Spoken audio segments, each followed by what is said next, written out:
विघ्नेश्वराय वरदाय सुरप्रियाय लंबोदराय सकलाय जगद्धिताय नागाननाय श्रुतियज्ञ विभूषिताय गौरी सुताय गणनाथ नमो नमस्ते। जय श्री गणेश, जय श्री राधे कृष्ण। आप सभी का आपके अपने YouTube channel VK Mishra present में बहुत बहुत स्वागत है। आइए आज आप सब सुनेंगे चैत्र मास कृष्ण पक्ष की संकष्टी गणेश चतुर्थी व्रत की कथा। इस बार संकष्टी चतुर्थी का व्रत जो कि 28 मार्च 2024 दिन गुरुवार को किया जा रहा है। चतुर्थी तिथि प्रारंभ समय 28 मार्च 2024 दिन गुरुवार शाम 6:58 और चतुर्थी तिथि की जो समाप्ति है वह 29 मार्च 2024 दिन शुक्रवार को रात्रि 8:22 पे।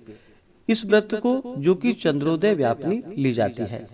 चंद्र दर्शन का समय 28 मार्च को जो कि रात्रि 8:58 होगा और 29 मार्च को जो कि रात्रि 9:55 पे चंद्र दर्शन का समय होगा। अगर आप सब 29 मार्च को व्रत धारण करते हैं तो उस दिन जो कि पंचमी तिथि का चंद्रोदय होगा। इस कारण से 28 मार्च को ही संकष्टी चतुर्थी का व्रत किया जा रहा है और चंद्र दर्शन का जो समय होगा रात्रि 8:58 होगा। जो भी भक्त सच्ची श्रद्धा के साथ नियम और निष्ठा के साथ चैत्र मास की संकष्टी गणेश चतुर्थी का व्रत धारण करते हैं और इस दिन विशेष प्रकार से भगवान गणेश जी चौथ माता का पूजन करते हैं और फिर रात्रि चंद्रोदय होने पर चंद्र देवता को अर्घ्य प्रदान करते हैं। इससे भगवान गणेश जी की कृपा से व्यक्ति के सभी प्रकार के दुख और संकट दूर हो जाते हैं तथा सभी प्रकार के सुख और समृद्धि की प्राप्ति होती है तथा यह व्रत जो कि संतानदायक व्रत है। इस व्रत धारण करने वाले भक्त को जो कि संतान लाभ की प्राप्ति होती है।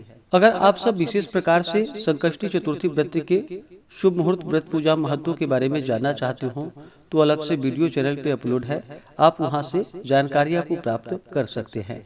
इसी प्रकार से व्रत पूजा के बारे में जानने के लिए, कथा को सुनने के लिए चैनल पे अगर आप पहली बार आए हैं तो चैनल को लाल बटन दबा करके सब्सक्राइब करें, साथ में बेल आइकन घंटी को दबाएं ताकि आने वाली वीडियो का नोटिफिकेशन आपको समय से मिलता रहे।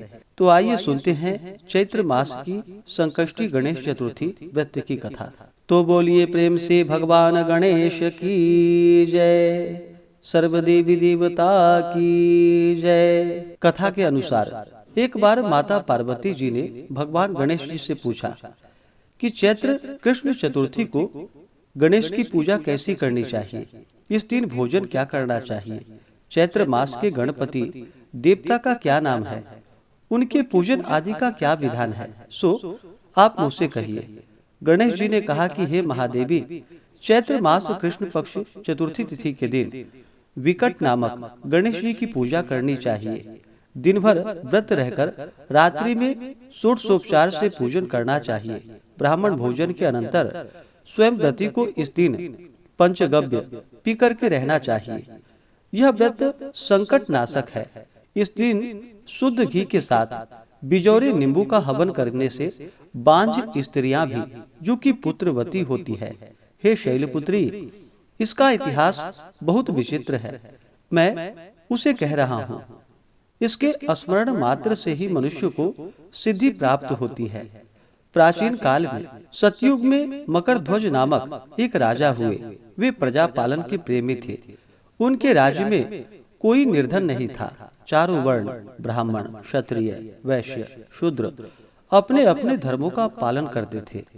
प्रजा को चोर, डाकुओं आदि का भय नहीं था। प्रजा सदा ही स्वस्थ रहती थी। सभी लोग उदार, सुंदर, बुद्धिमान, दानी और धार्मिक थे। इतना सुंदर राज्य शासन होते हुए भी राजा को पुत्र की प्राप्ति नहीं हुई। तत्पश्चात महर्षि याज्ञवल्क्य की कृपा से उन्हें कालांतर में एक पुत्र की प्राप्ति हुई। राजा राज्य का भार अपने मंत्री धर्मपाल को सौंपकर विविध प्रकार के खेल खिलौने से अपने राजकुमार का पालन पोषण करने लगे। राज्य शासन हाथ में आ जाने के कारण मंत्री धर्मपाल धन धान्य द्वारा समृद्ध हो गए। मंत्री महोदय को एक से एक बढ़कर 5 पुत्र हुए। मंत्री पुत्रों का धूमधाम के साथ विवाह हुआ और वे सब धन का उपयोग करने लगे। मंत्री के सबसे छोटे लड़के की बहू अत्यंत धर्मपरायण थी। चैत्र कृष्ण चतुर्थी आने पर उसने भक्ति पूर्वक गणेश जी की पूजा की। उसका पूजन और व्रत देखकर उसकी सास कहने लगी, अरे क्या तंत्र मंत्र द्वारा मेरे पुत्र को वश में करने का उपाय कर रही हो।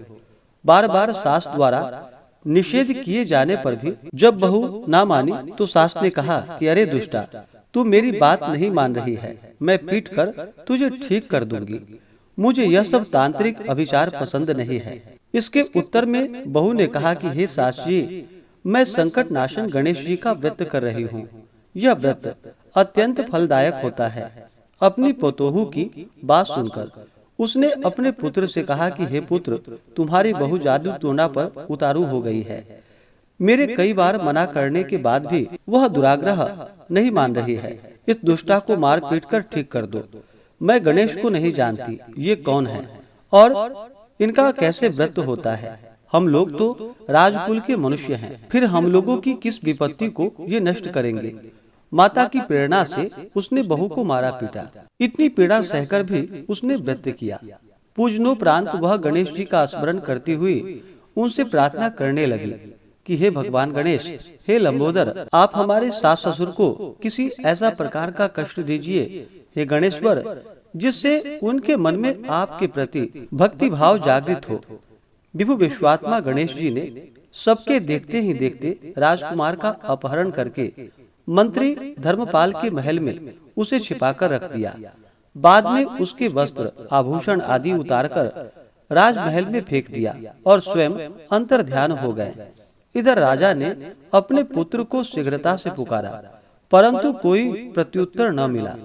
फिर उन्होंने मंत्री के महल में जाकर पूछा कि मेरा राजकुमार कहाँ चला गया। महल में उसके सभी वस्त्राभूषण तो हैं, लेकिन राजकुमार कहाँ चला गया? किसने ऐसा निंदनीय कार्य किया है? हाय, मेरा राजकुमार कहाँ गया? राजा की बात सुनकर मंत्री ने उत्तर दिया कि हे राजन, आपका चंचल पुत्र कहाँ चला गया, इसका पता मुझे नहीं है। मैं अभी गांव, नगर, बाग, बगीचे आदि सभी स्थानों में खोज कराता हूँ।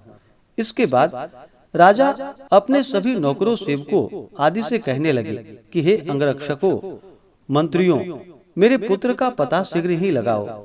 राजा का आदेश पाकर दूत लोग सभी स्थानों में खोज करने लगे। जब कहीं भी पता न लगा तो आकर राजा से डरते डरते निवेदन किया कि हे महाराज, अपहरणकारियों का कहीं सुराग नहीं मिला। राजकुमार को आते जाते किसी ने नहीं देखा। उनकी बातें को सुनकर मंत्री को बुलवाया। मंत्री से राजा ने पूछा, मेरा राजकुमार कहाँ है? हे धर्मपाल, मुझसे साफ साफ बता दे कि राजकुमार कहाँ है। उसके वस्त्राभूषण तो दिखाई पड़ रहे हैं, केवल वही नहीं है। अरे नीच, मैं तुम्हारा वध कर डालूंगा, तेरे कुल को नष्ट कर दूंगा, जिसमें जरा भी संदेह नहीं है। राजा द्वारा डांट पड़ने पर मंत्री चकित हो गया। मंत्री ने सिर झुकाकर कहा कि हे भूपाल, मैं पता लगाता हूँ। इस नगर में बालक अपहरणकर्ताओं का कोई गिरोह तो नहीं है और न तो दूत, डाकू आदि ही रहते हैं। फिर भी हे प्रभु, पता नहीं किसने ऐसा नीच कर्म किया है और न जाने वह कहाँ भाग गया। धर्मपाल ने आकर महल में अपनी पत्नी और पुत्रों से पूछा। अपनी सभी बहुओं को बुलाकर भी मंत्री ने पूछा कि यह अधर्म किसने किया है। यदि राजकुमार का पता नहीं लगा तो राजा मुझे अभागे के वंश का विनाश कर देंगे। ससुर की बात सुनकर छोटी बहू ने कहा कि हे ससुर जी, आप इतने चिंतित क्यों हो रहे हो? आप पर गणेश जी का कोप हुआ है, इसलिए आप गणेश जी की आराधना कीजिए। राजा से लेकर नगर के समस्त स्त्री पुरुष, बालक, वृद्ध संकट नाशक गणेश चतुर्थी का व्रत विधि पूर्वक करे तो गणेश जी की कृपा से राजकुमार मिल जाएंगे। मेरा वचन कभी मिथ्या नहीं होगा। छोटी बहू की बात सुनकर ससुर ने हाथ जोड़कर कहा कि हे बहू, तुम धन्य हो, तुम मेरा और मेरे कुल का उद्धार कर दोगी। गणेश जी की पूजा कैसे की जाती है? हे सुलक्षणी, मुझे बतलाओ। मैं मंद बुद्धि होने के कारण व्रत के महात्म्य को नहीं जानता हूँ। हे कल्याणी, हम लोगों से भी जो अपराध हुआ हो उसे क्षमा कर दो और राजकुमार का पता लगा दो। तब सब लोगों ने संकट नाशक गणेश चतुर्थी का व्रत करना आरंभ कर दिया। राजा सहित समस्त प्रजाजनों ने गणेश जी की प्रसन्नता के लिए व्रत किया। इससे गणेश जी प्रसन्न हो गए। सब लोगों के देखते ही देखते उन्होंने राजकुमार को प्रकट कर दिया। राजकुमार को देखकर नगरवासी आश्चर्य में पड़ गए। सब लोग बहुत प्रसन्न हुए। राजा के हर्ष की तो सीमा ही ना रही। सब लोग कह उठे कि गणेश जी धन्य हैं और साथ ही साथ मंत्री की कल्याणी पतोहू भी धन्य है, जिसकी कृपा से मेरा पुत्र यमराज के यहाँ जाकर भी लौट आया। अतः सब लोग इस संतानदायक व्रत को निरंतर विधि पूर्वक करते रहे। इस व्रत के बारे में भगवान श्री कृष्ण ने भी युधिष्ठिर से कहा कि हे राजन युधिष्ठिर, त्रिलोकी में इससे बढ़कर कोई दूसरा व्रत नहीं है। हे कुरुकुल दीपक, आप भी अपने विविध क्लेशों के शमनार्थ इस व्रत को अवश्य कीजिए। श्री कृष्ण जी के मुख से इस कथा को विस्तार पूर्वक सुनकर युधिष्ठिर ने भी भक्ति भाव से चैत्र कृष्ण चतुर्थी का व्रत किया और गणपति की कृपा से अपने खोए हुए राज्य को पुनः प्राप्त कर लिया। इस प्रकार से स्कंद पुराण में वर्णित चैत्र कृष्ण गणेश चतुर्थी व्रत की कथा पूर्ण हुई। तो बोलिए प्रेम से भगवान गणेश की जय। चौथ माता की जय। सर्वदेवी देवता की जय। इसी प्रकार से जो भी भक्त सच्ची श्रद्धा के साथ नियम और निष्ठा के साथ चैत्र मास की संकष्टी चतुर्थी का व्रत करते हैं, भगवान गणेश जी का पूजन करते हैं, तो भगवान गणेश उनके सभी प्रकार के विघ्न और बाधाओं को दूर कर देते हैं तथा सुख और समृद्धि का आशीर्वाद प्रदान करते हैं। तो आशा करता हूँ कि यह जानकारी आपको अच्छा लगा हो। ऐसे ही ज्ञानवर्धक जानकारियाँ प्राप्त करते रहने के लिए, व्रत पूजा के बारे में जानने के लिए, कथा को सुनने के लिए चैनल पे अगर आप पहली बार आए हैं तो चैनल को लाल बटन दबा करके सब्सक्राइब करें, साथ में बेल आइकन घंटी को दबाएं ताकि आने वाली वीडियो का नोटिफिकेशन आपको समय से मिलता रहे। वीडियो को लाइक करें, शेयर करें। सुखी रहें और स्वस्थ रहें। जय श्री राधे कृष्ण। धन्यवाद।